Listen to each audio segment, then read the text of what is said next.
part of the new branch of that is neuroscience, neuropsychology.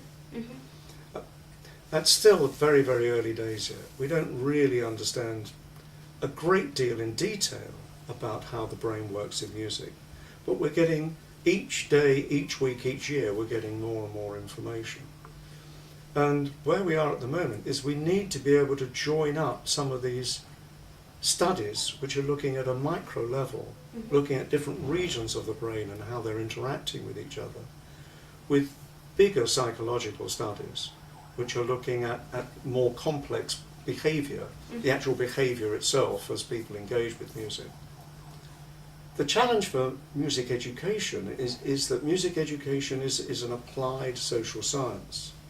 We take this art form, add it to what we know from psychology, another branch of social science, and we say, well, if you put those together, so what should we do? How might we, as I said, bring out this musical potential that we have? And what's really needed now, what continues to be needed, is an interdisciplinary approach. There's no one solution, so we need the musicians, the people that engage with the art. We need the sociologists that understand the way culture works.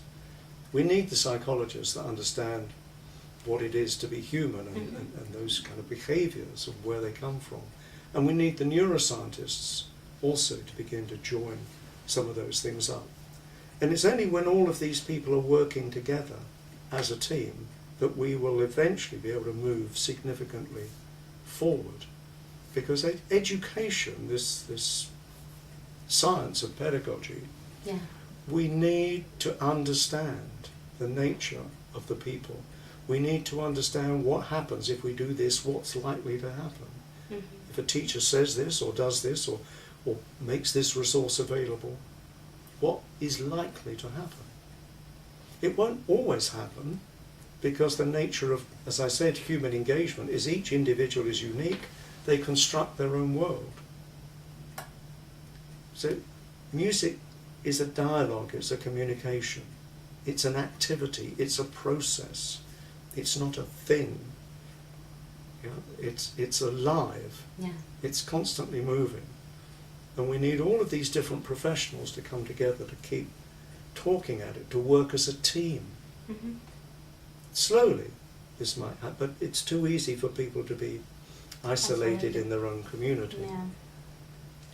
That's very, very interesting. So, and finally, what are your recommendations for us as as a group of people, as an association that are thinking about this subject, that are trying to develop musical education? You need to look outwards and you need to look inwards. You need to look outwards at all the things that people do in other parts of the world. You need to bring those back into Colombia. But at the same time, you have to find a Colombian voice. You have to find your own, you have to celebrate the things that you do already. It's not better somewhere else necessarily, but it might be different.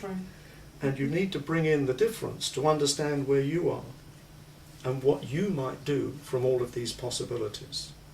Our own musical education identity, I think. Absolutely, and it will develop, but it needs time, support, energy, enthusiasm, patience with each other.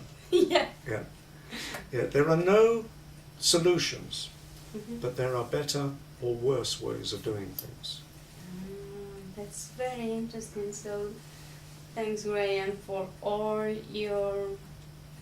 for sharing us your thoughts and your develops about this, all of this musical education processes and subject.